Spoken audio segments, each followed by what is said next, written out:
Hello' guys, এয়া দেখিছেনে খুব আমাৰ আম কাটি লৈছোঁ আৰু এয়া হৈছে আমাৰ ঘৰৰ পৰা দি পঠোৱা আম দেই। অজয় গৈছিলে ঘৰলৈ আৰু অজয়ৰ হাতত আমাৰ ঘৰৰ পৰা দি পঠাইছে আমাৰ ঘৰৰে আম। আৰু আগতেতো ঘৰত থাকোঁতে একদম এক বাল্টি আম একঠাল আম এনেকৈ খাইছিলোঁ। এতিয়া আৰু গুৱাহাটীত ক'তনো আছে, গতিকে ঘৰৰ পৰা দি পঠিয়াইছে। অলপ বেছিকৈও পকি গৈছে, হ'লেও মানে আহি পালে আৰু যেনে তেনে। আজি অজয় ঘৰৰ পৰা আহিছে, এয়া গোটেই আম চাম লৈ আহিছে আৰু কিবা কিবি দিছে, বেহুৱা দিছে, তাৰপৰা ঢেৰ কিবা কিবি আমাৰ ঘৰৰ পৰা দি পঠাইছে। গতিকে বেহুৱা খাব লাগিব পানী দিয়া ভাতৰ লগত, পঁইতা ভাতৰ লগত। আৰু এতিয়া আম কাটিবলৈ লৈছোঁ, আম খাবলৈ।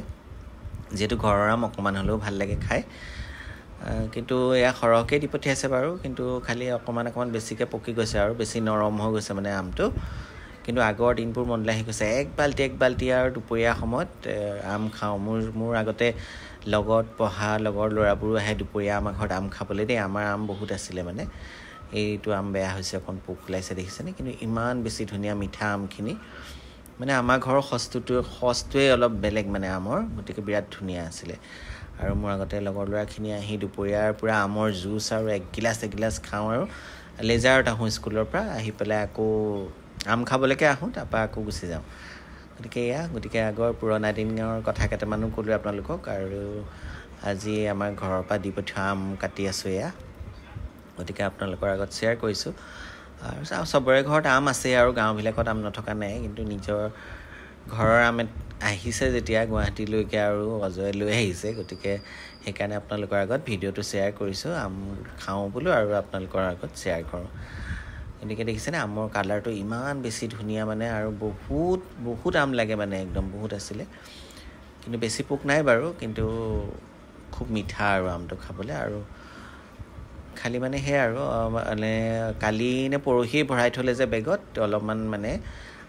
অলপমান বেছি নৰম হৈ গৈছে, গেলি যোৱা নিচিনা হ'ল। দুটামান আম সেইখিনি পেলাই দিলোঁ, আৰু যিকেইটা ভাল হৈ আছে সেইকেইটা পূৰা কাটি আছোঁ। আৰু এইটো অভ্যাস আছেনে বাৰু, আম কাটি থাকোঁতে যে ছাইডৰ পৰা এচকল কাটি খোৱা? মোৰ কিন্তু বিৰাট আছে, এচকল কাটি খাই চাওঁৱেই আৰু প্ৰত্যেকটো আমৰে সেই এচকল কাটি খাই চাওঁ। গতিকে এইখিনি আম কাটি হৈ গ'ল, দেখিছেনে? একদম মস্ত আৰু এইটো অলপ বেছিকৈ পকিছে, কিন্তু ইমান ধুনীয়া গোন্ধ আমখিনি। আৰু অজয়হঁতৰ ঘৰৰ ইয়াত দুটামান আছে আম, অলপমান কেঁচাখিনি, কিন্তু আমাৰ ঘৰখিনি বেছি পকা। গতিকে এইখিনি আজি খাবলৈ আয়োজন কৰিছোঁ, যিহেতু ঘৰৰ পৰা দি পঠাইছে ইমান আশাৰে। গতিকে খাবলৈ লৈছোঁ আৰু আপোনালোকৰ আগত ভিডিঅ' শ্বেয়াৰ কৰিছোঁ। আৰু আম দেখি আপোনালোকৰ লোভ লাগিছেনে বাৰু?